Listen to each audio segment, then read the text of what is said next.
पिछले दिनों एक मामला बेहद चर्चित था जब एक 13 साल की लड़की कुंभ घूमने आई और यहाँ पर सन्यासियों को देख करके उसके मन में सन्यास लेने की इच्छा जागृत हुई और उसने दीक्षा लेकर सन्यास ले लिया। हालांकि बाद में जब मामला बाकी लोगों तक गया तो पता चला कि जूना अखाड़े की ये परंपरा नहीं है। फिर उस संत को दंडित किया गया। अखाड़ों में दंड देने की अपनी एक परंपरा है। क्या होती है परंपरा, आज इस पर बात करेंगे। अष्ट कौशल डॉक्टर योगानंद गिरी जी महाराज हमारे साथ हैं। महाराज जी, जो जूना अखाड़ा है, हमने उसका पिछले दिनों का वो प्रकरण देखा, किस तरीके से आप लोगों ने दंडित किया।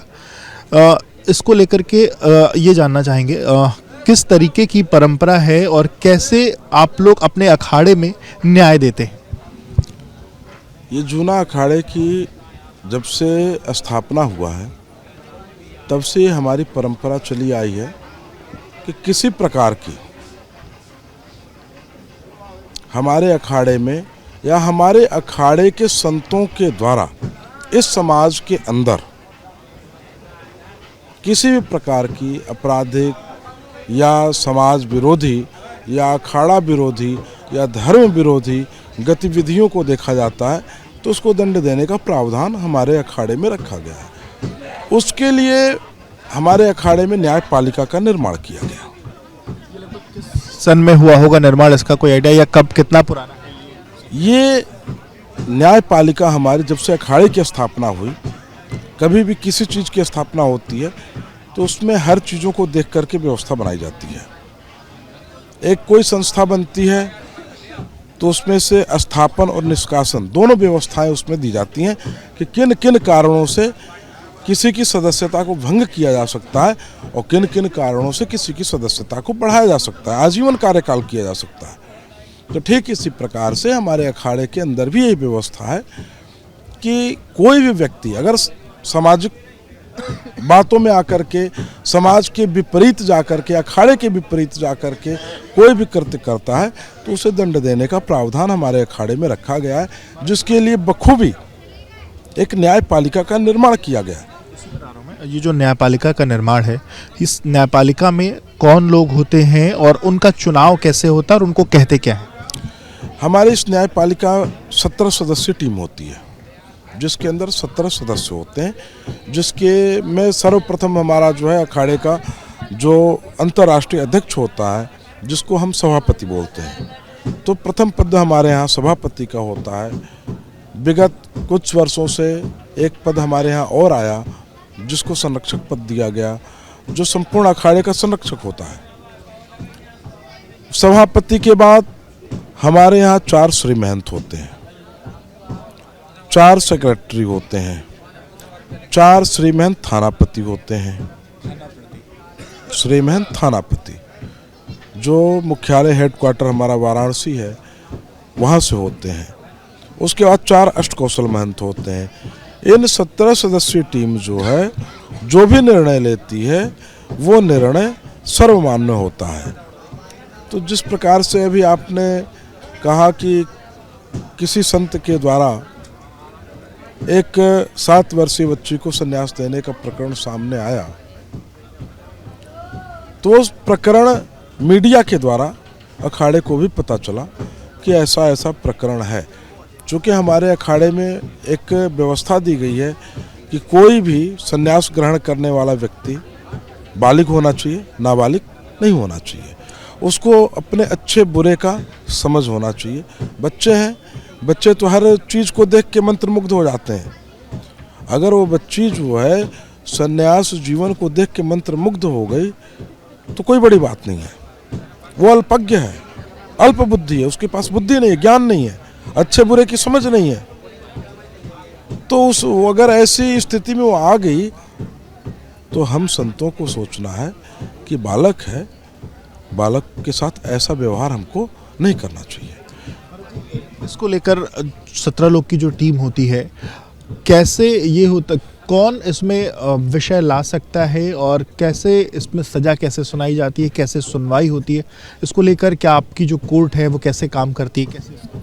इसमें कोई भी व्यक्ति हमारे अखाड़े से जुड़ा हुआ जो हमारे अखाड़े का मेंबर हो, वो व्यक्ति इस न्यायालय में अपनी अपील कर सकता है।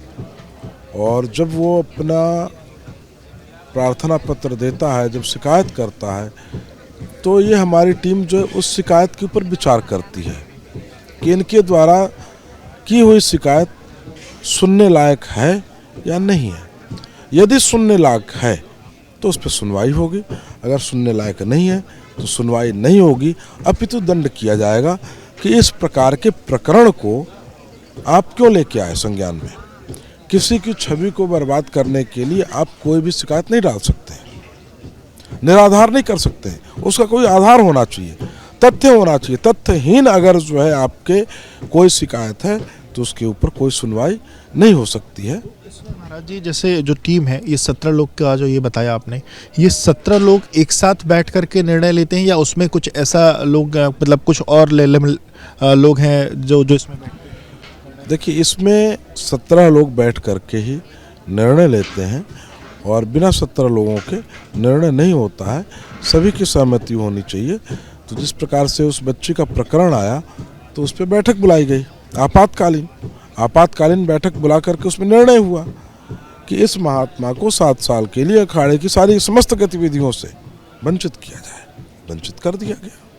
ये आपातकालीन बैठक अमूमन जैसे कई बार जब मामले आते होंगे तो अलग अलग संत अलग अलग जगहों पर रहते होंगे जो लोग इसके हैं, तो मतलब उन सबको एक जगह इकट्ठा होना पड़ता है। उसके बाद इसके लिए 24 घंटे पहले पूर्व सूचना दे दी जाती है बैठक की, और जो जहाँ होता है तत्काल प्रभाव से अपने सारे कामकाजों को विराम देते हुए वहाँ पहुँचना होता है और पहुँच करके वो निर्णय लेना पड़ता है।